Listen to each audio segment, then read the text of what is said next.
When we see a helicopter in flight, we are usually conscious of only one movement of the blades. That is, their circular or rotational movement. In actuality, however, there are 4 distinct movements or actions which are characteristic of rotor blades. There is rotation, of course, the movement of the blades around the mast.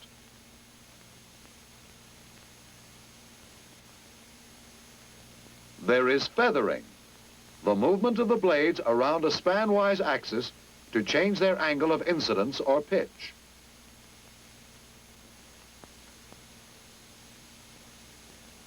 There is flapping, the vertical movement of the blades, either up or down, from their established plane of rotation. And there is hunting, the leading ahead or lagging behind of the blades, from their normal position during their cycle of rotation.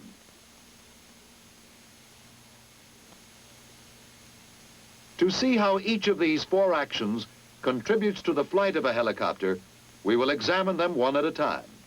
The first of these actions is rotation.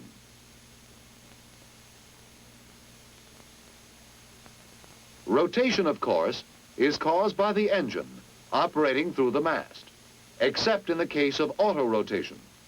In any case, the effect of rotation is to create a relative wind.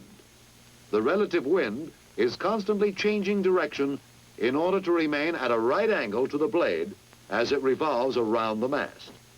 Thus, the blade, during its entire cycle of rotation, is reacting to the relative wind to produce lift. Since it is lift which makes it possible for a helicopter to fly, rotation, then, is the basic movement or action of a rotor blade. Without rotation, all other actions of the blade would have no significance. But rotation alone is not enough. We also need some method of controlling flight. Any movement of the helicopter, either vertical or horizontal, is accomplished through feathering. Feathering includes any movement of the blade around its span-wise axis as indicated by the dotted line. Such movement alters the angle of incidence, or as it is sometimes called, the pitch angle of the blade, and changes the amount of lift which the blade will produce. Feathering is accomplished through either the collective pitch control or the cyclic control. Any change in the collective pitch changes the pitch of each blade of the rotor in the same amount through its complete revolution.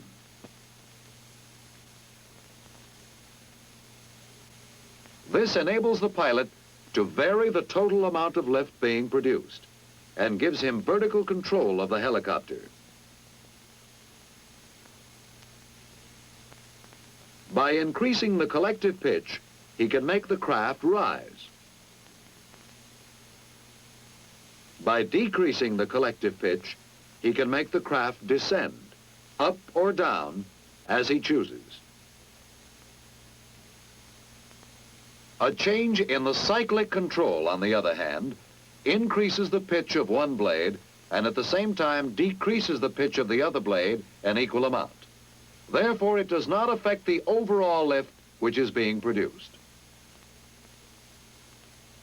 Instead, it increases the lift on one half of the rotor disc and decreases the lift on the other half.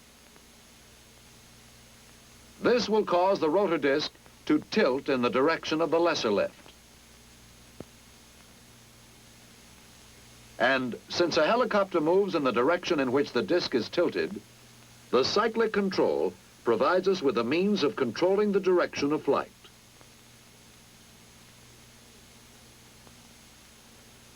Feathering of the blades, then, and the resulting modifications of lift provide us with both vertical and horizontal control of the helicopter.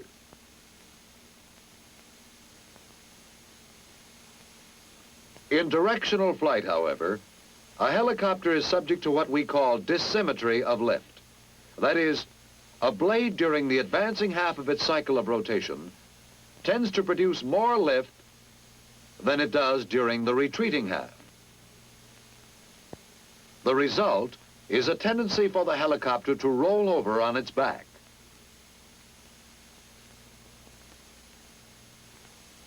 To combat this tendency, rotor blades ordinarily are allowed to flap. That is, they are allowed to move up or down as necessary in order to equalize the lift being produced by the advancing and retreating blades. Flapping is usually permitted in one of two ways.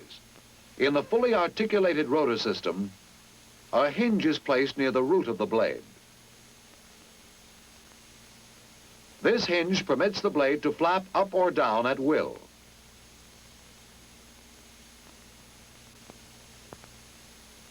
In the semi-rigid system using two-bladed rotors, flapping is permitted by the teeter-totter action of the rotor head on its universal mount.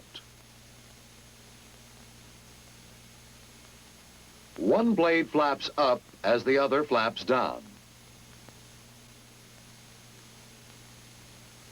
In any case, during flight, flapping is inherently limited by centrifugal force. That is, the amount a blade will flap up or down is a compromise between centrifugal force, which tends to hold the blade straight out from the hub, and lift forces, which tend to raise the blade upward. When the lift forces are stronger, the blade will flap up. When centrifugal force is stronger than lift, the blade will flap down. The net result of flapping is an equalization of lift between the advancing and retreating rotor blades. Thus, flapping overcomes the tendency of a helicopter to roll over, making directional flight possible. And this brings us to the final action or movement, which is characteristic of rotor blades: hunting. Hunting occurs only during directional flight and is the direct result of flapping. This is what happens. As the advancing blade flaps up, its center of gravity, which is indicated by the dot, is moved slightly nearer to the axis of rotation, which is the mast. Because of the Coriolis effect, this center of gravity attempts to maintain the same momentum which it had when it was farther away from the axis of rotation. In so doing, it tends to speed up the blade and causes it to lead ahead. At the same time, there is an opposite effect on the retreating blade. As the blade flaps down, the center of gravity is moved farther away from the axis of rotation. Because of the Coriolis effect, this center of gravity tends to slow down, which causes the retreating blade to slow down or lag behind.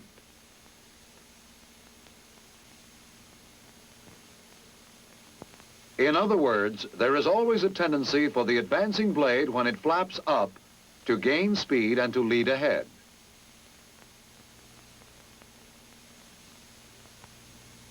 In the meantime, the retreating blade, when it flaps down, loses speed and will lag behind.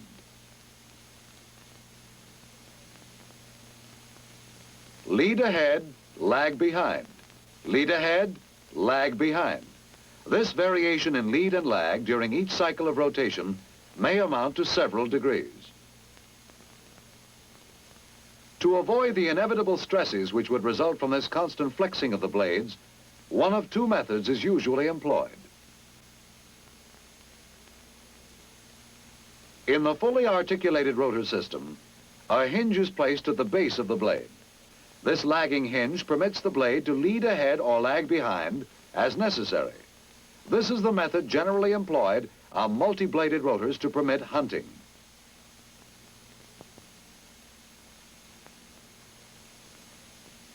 In a semi-rigid rotor system, however, hunting is provided for in another way. The universal mount is designed so that it has a swinging or hammock-type action, which enables it to compensate for the lead and lag tendencies of the blades.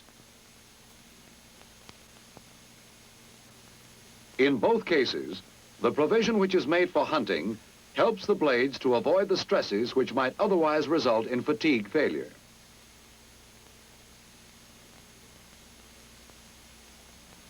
This completes our examination of the 4 characteristic actions of a rotor blade.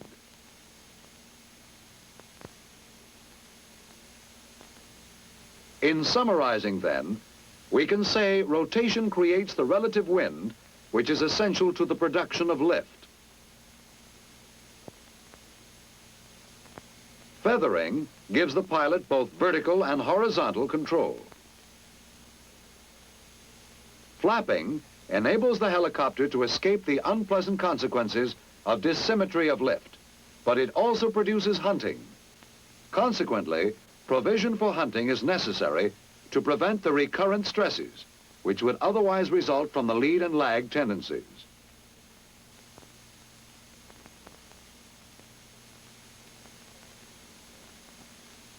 While certain movements, then, may seem to make a greater contribution than others, helicopter flight as we know it today would be impossible if rotor blades were not able to perform each and every one of their 4 characteristic actions.